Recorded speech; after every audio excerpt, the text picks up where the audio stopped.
ஸ்ரீமதே ராமானுஜாய நம. அனைவருக்கும் அடியாருடைய நமஸ்காரங்கள். சுவாமி எம்பாருடைய 1000வது திருநட்சத்திரம் முன்னிட்டு சுவாமி எம்பாருடைய வைபவத்தை பார்க்கலாம். சுவாமி எம்பார் அவர் அவதரிச்சது மதுரமங்கலம் அப்படின்ற ஒரு ஸ்ரீபெரும்புதூருக்கு பக்கத்தில் இருக்கிற ஒரு ஊரில். இவர் சுவாமி ராமானுஜருடைய சித்தி மகன், கசின் பிரதர் அப்படின்னு சொல்லி வச்சுக்கோங்களேன். ஸோ சித்தி மகன். இவர் அவதரிச்சது 1026ஆம் ஆண்டு. இந்த வருஷம் அவருடைய 1000வது திருநட்சத்திரம். மதுரமங்கலத்தில் அவதரிச்சார், வளர்ந்தார் அங்கே. அதுக்கப்புறமா ராமானுஜரும் இவரும் ரெண்டு பேரும் ஒரு அத்வைத்தி, யாதவா பிரகாசர் அப்படின்ற ஒரு அத்வைத்தி கிட்ட போய் அர்த்தங்கள்லாம் கற்றுக்கிறதுக்கு போகிறா. அங்கே யாதவா பிரகாசர் வேதங்கள் இருக்கிற வாக்கியங்களுக்கு கொஞ்சம் தப்பான அர்த்தங்கள் சொல்கிறார். அதெல்லாம் ராமானுஜர் சரிப்படுத்துகிறார். இது யாதவா பிரகாசருக்கு பிடிக்கல. அவர் கோவப்பட்டு என்ன பண்ணுறதுனாக்க ராமானுஜரை கொண்டுடணும் அப்படின்னு சொல்லி தீர்த்த யாத்திரைன்ற ஒரு வியாஜம், ஒரு சாக்கை வச்சுட்டு அங்கே கங்கை கேஷன் போய் கங்கையில் குளிக்கிற மாதிரி ராமானுஜரை கங்கையிலேயே கொண்டுடணும் அப்படின்னு சொல்லி அவர் பண்ணுறார். இந்த விஷயம் கோவிந்த பெருமாளுக்கு தெரியறது. கோவிந்த பெருமாள் தான் சுவாமி எம்பாருடைய இயற்பெயர், திருநாமம். அது தெரியவே சுவாமி ராமானுஜர்கிட்ட போய் அவர் சொல்கிறார், இல்லை நீ வரவானாம் தீர்த்த யாத்திரைக்கு, இது மாதிரி அவள் ஒரு திட்டம் போட்டிருக்கா அப்படின்னு சொல்லவே சுவாமி ராமானுஜர் அங்கேருந்து போயிட்டுறார். காஞ்சிபுரத்துக்கு போகணும் அப்படின்ட்டுன்னு வழியில் ஒரு காட்டில் மாட்டிக்கிறார். அப்போ வரதராஜ பெருமாளும் பெருந்தேவி தாயாரும் ராமானுஜரை காப்பாற்றி பத்திரமா காஞ்சிபுரத்தில் போய் சேர்க்கிறார். அதுக்கப்புறமா இவர் தீர்த்த யாத்திரை போகிறார், கங்கையில் நீராட்டுறார். அப்போ இவர் கையில் ஒரு சிவலிங்கம் ஒன்று கிடைக்கிறது.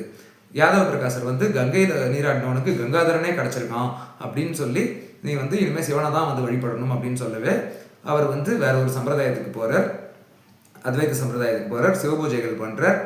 ஒரு நாள் சிவனே எப்பார், அதாவது கோவிந்த பெருமானுடைய சொப்னத்தில் தோன்றி, நீ காளஹஸ்திக்கு வரணும் அப்படின்னு சொல்லி சொல்கிறார். அங்கே எனக்கு பூஜை பண்ணணும் அப்படின்னவே அந்த வார்த்தையை மேற்கொண்டு காளஹஸ்திக்கு செல்றார் கோவிந்த பெருமாள். அங்கே போய் பூஜைகள்லாம் பண்ணிட்டு வர்றார். இந்த விஷயம் சுவாமி ராமானுஜருக்கு தெரிஞ்சு அவருடைய திருவிழம் கொஞ்சம் வருத்தப்பட்டது. அவர் என்ன பண்ணுறாருனாக்க, அவருடைய தாய்மாமா, அதாவது கோவிந்த பெருமாளுக்கும் தாய்மாமா தான் பெரிய திருமணி நம்பிகள். அவர்கிட்ட போய் நீங்கள் தான் திருத்தி திரும்ப நம்ம சம்பிரதாயத்துக்கு இவரை ஆக்ஷன் வரணும் அப்படின்னு சொல்லி விண்ணப்பிக்கிறார். அதே மாதிரி பெரிய திருமணி நம்பிகள் அப்போ திருப்பதியில் இருந்தார், தீர்த்த கைங்கரியம் பண்ணிட்டு இருந்தார். திருவேங்கடமுடியானுக்கு தீர்த்த கைங்கரியம் பண்ணிட்டு இருக்கார். ஸோ அங்கேருந்து காளஹஸ்திக்கு எழுந்தருளி திருவாய்மொழி காலட்சேபம் சாதிச்சுட்டு இருக்கார். அதில் முக்கியமாக ஒரு பாசனம் சொல்கிறார், தேவும் எப்பொருளும் படைக்க பூவில் நான்மனை படைக்க தேவும் எப்பெருமாளுக்கு அல்லால் பூவும் பூசணியும் தகுமே. இந்த பாசனத்துக்கு காலட்சேபம் சாதிச்சுட்டு இருக்கார் பெரிய திருமணி நம்பிகள். இப்போ சுவாமி எம்பார் அவருடைய காதில் விழுற மாதிரியே சொல்லிட்டு இருக்கிற அர்த்தங்களை சுவாமி எம்பார் வில்வ புஷ்பங்களை பறிச்சுட்டு இருக்கார் சிவபூஜைக்காக. நிறைய அர்த்தங்கள் சொல்கிறதுல ஒரு சில அர்த்தங்களை அடியன் விண்ணப்பிக்கிறேன். அதாவது பூ யார் சொல்லிக்க முடியும் அப்படின்னாக்க கேசவன் தான் சொல்லிக்க முடியும். கேசவன்ற திருநாமத்துக்கு பல அர்த்தங்கள் இருக்குது. ஒரு ரெண்டு அர்த்தங்களை சுருக்கமாக விண்ணப்பிக்கிறேன். ஒன்று கூந்தல் நல்லா இருந்தாக்க, கேசம் கூந்தல் அது நல்லா இருந்தாக்க அவள் பூ சொல்லிக்கலாம். ஸோ அது கேசவன். இது சாதாரண அர்த்தம். விசேஷ அர்த்தம் ஒன்று என்ன அப்படின்னாக்க, கா அப்படின்றது பிரம்மாவை குறிக்கும், ஈசன் அப்படின்றது சிவனை குறிக்கும். காகிற பிரம்மாவுக்கும் ஈசனாகிற சிவனும் தன் திருமேனிலேருந்து படைச்சதுனால கேசவன் அப்படின்ற ஒரு திருநாமம். இந்த அர்த்தம் ஒன்று சொல்கிறார். ரெண்டாவது ராமாயணத்துலேருந்து ஒரு ஸ்லோகத்தை சொல்கிறார். சுந்தரகாண்டத்தில் ஒரு அற்புதமான ஸ்லோகம். ஹனுமான் ராவணன் கிட்ட சொல்கிற ஸ்லோகம், பிரம்மா ஸ்வயம்பு சதுரான லோவா ருத்ரஸ் நேத்ரஸ் திப்ராந்திர கோவா இந்திர மகேந்திரஸ் சுரநாய கோவா அப்படின்ற சோஸ்திரம். இந்த இந்த ஸ்லோகத்தினுடைய பொருள் என்ன அப்படின்னாக்க, ராவணா உன்னை பிரம்மா நினைச்சாலும் சரி, இந்திரன் நினைச்சாலும் சரி, சிவன் நினைச்சாலும் சரி, இவ 3 பேரும் தனியாக வந்தாலும் சரி, ஒன்றா வந்தாலும் சரி, எங்கள் ராமனை அவளால் ஜெயிக்க முடியாது. எங்கள் ராமன் சர்வேஸ்வரன் அப்படின்றது தான் இந்த ஸ்லோகத்துடைய சுருக்கமான பொருள். இதை சொல்கிறார். அதுக்கப்புறம் இன்னொரு விஷயம் என்ன சொல்கிறார் அப்படின்னாக்க, அர்ஜுனன் பரமசிவபக்தன். ஒரு நாள் சிவபூஜைக்கு நேரம் ஆயிடுத்துன்னு அர்ஜுனன் விரைந்து செல்லும் போது கண்ணன் இல்லை வேணாம் அர்ஜுனா, நீ இவ்வளோ அவசரமாக போகாத, அந்த புஷ்பங்கள்லாம் ஏன் திருவடியில் சேர்த்துரு அப்படின்ட்டுன்னு. அர்ஜுனன் என்ன கிருஷ்ணா இது, நான் சிவனுக்கு கொண்டு போகிற புஷ்பங்களை ஓன் திருவடியில் சமர்ப்பிக்க சொல்கிறியே அப்படின்னு சொல்லவே, கண்ணன் பரவாயில்ல நீ சமர்ப்பி அப்படின்னு சொல்லவே அந்த வாக்கை ஒத்துண்டு அர்ஜுனன் சமர்ப்பிக்கிறான் கண்ணன் திருவடியில் அந்த புஷ்பங்களை. அடுத்த நாள் பூஜைக்கு சன்னதியை திறந்து பார்த்தா ஷாக் ஆகிட்டான் அர்ஜுனன். என்ன அப்படின்னாக்க, அந்த கண்ணன் திருவடியில் சமர்ப்பித்த புஷ்பங்கள் சிவபெருமானுடைய சிரஸ் மேலே இருக்குது. அப்போ தான் கிருஷ்ணனுடைய பெருமை அர்ஜுனைக்கு புரிஞ்சது. அதே மாதிரி விஷ்ணு சஹஸ்ரநாமம் எல்லாருக்குமே தெரியும், நம்ம தினமே சொல்லிட்டு இருக்கிறது. அதில் 392வது திருநாமத்திலேருந்து 421வது திருநாமம் வரைக்கும் ராமதோதர் குறிக்கும். பரமஸ்பஷ்ட துஷ்ட சுஷ்ட சுபேஷனக ராமோ விராமோ அப்படின்றது வருது இல்லையா, அதில் 396 வந்து ராமா அப்படின்ற திருநாமம், 397 வந்து விராமா அப்படின்ட்டுன்னு. ராமா அப்படின்னாக்க குணங்களாலையும் அழகாலையும் வந்து எல்லாரையும் ஈர்க்கிறவர். விராமா அப்படின்னாக்க விராமன்ற சப்தத்துக்கு ஓய்வுன்றது அர்த்தம். எதுக்கு ஓய்வு கொடுக்குறாரு அப்படின்னாக்க பிரம்மா வரம் கொடுத்தாக்க அந்த வரத்துக்கு வந்து ஓய்வு. ராவணனோ இல்லை ஒரு இரண்யகசிபுவோ வந்து அந்த வரத்தை சின்ன அகங்காரத்தோட ஆணவத்தோடு இருந்தாக்க அந்த ஆணவம் அகங்காரங்களுக்கு வந்து ஓய்வு. அதுதான் விராம சப்தத்துக்கு 397வது திருநாமம் விராம அப்படின்றது அதுக்கு வந்து அர்த்தம். இந்த விஷயங்கள்லாம் வந்து சாதிச்சுட்டு திரும்ப வந்து பாசுரத்தை வாசிக்கிறார். தேவும் எப்பொருளும் படைக்க பூவில் நன்மையை படைத்த தேவும் எப்பெருமாள்களால் பூவையும் பூசணையும் தகுமே அப்படின்ட்டுன்னு உடனே வந்து கோவிந்த பெருமாள் வந்து தகாது தகாது அப்படின்னு சொல்லி கீழே வந்து பெரிய திருமலை நம்பிக்கையுடைய திருவடியை ஆசிரியச்சு, ஐயோ துளசி துளித்திராயை வந்து பறிக்க வேண்டிய இந்த கைகளால் வந்து வில்வ புஷ்பங்களை போய் பறிச்சுட்டேனே, எவ்வளோ பெரிய அபச்சாரப்பட்டுட்டேன்னு சொல்லவே பெரிய திருமலை நம்பிகள் பரவாயில்ல, சம்பிரதாயத்துக்கு யார் வேணாலும் எப்போ வேணாலும் வரலாம், அதனால ஒன்றும் தப்பு இல்லை அப்படின்னு சொல்லி அவரை சேர்த்துட்டு விசேஷ அர்த்தங்கள் எல்லாம் வந்து கற்றுக் கொடுத்தார். அவர் எப்படின்னாக்க அதாவது பகவத் விஷயத்தில் வந்து அவ்வளோ ஒரு உற்சாகம் இருக்கிறவர், ஒரு ரசித்து சொல்லுவார் காலட்சேபங்கள்லாம். அதே சமயத்தில் பார்த்தா உலக விஷயத்தில் வந்து ரொம்ப விரக்தி இருக்கிறவர், ஒரு வைராகியம் ரொம்ப ஜாஸ்தி இருக்கிறவர் கோவிந்த பெருமாள். ஸோ இப்போ வந்து என்னாச்சு, திருமலை நம்பிக்கை பெரிய திருமலை நம்பி வந்து திருப்பதிக்கே வந்து ஆக்ஷன் போயிடுறார் சுவாமி எம்பார்.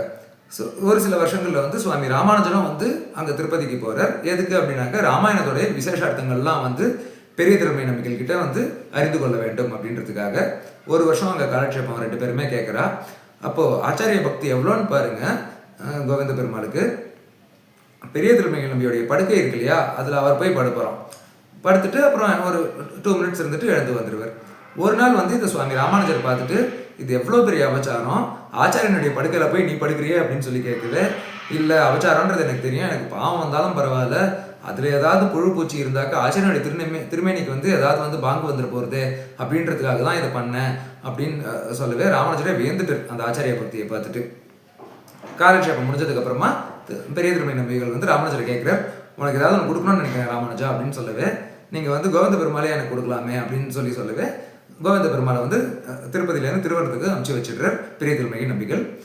அங்கே வந்ததுக்கப்புறம் அவருக்கு திருக்கல்யாணமும் வந்து பண்ணி வைக்கிறார் சுவாமி ராமானுஜர். கல்யாணம் பண்ணாலும் அவர் வந்து இல்வாழ்க்கையில் வந்து ஈடுபடவில்லை.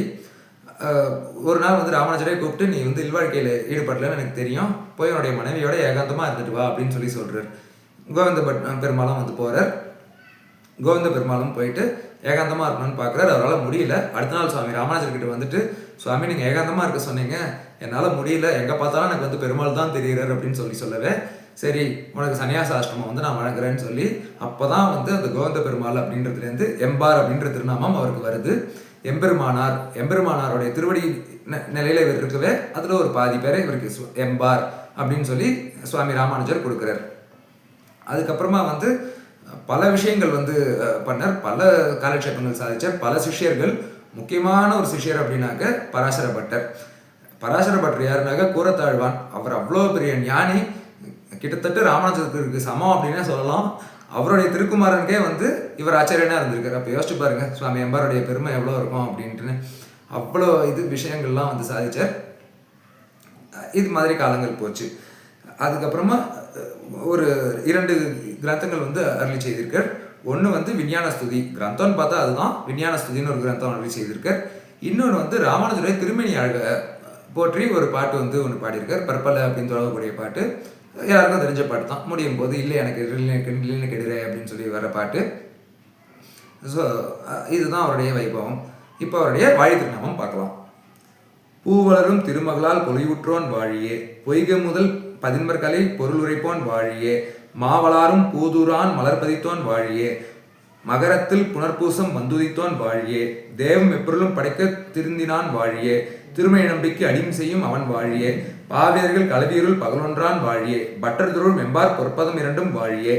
இது வாழி திருநாமம். இதுக்கும் பதார்த்தம் சுருக்கமாக பார்க்கலாம்.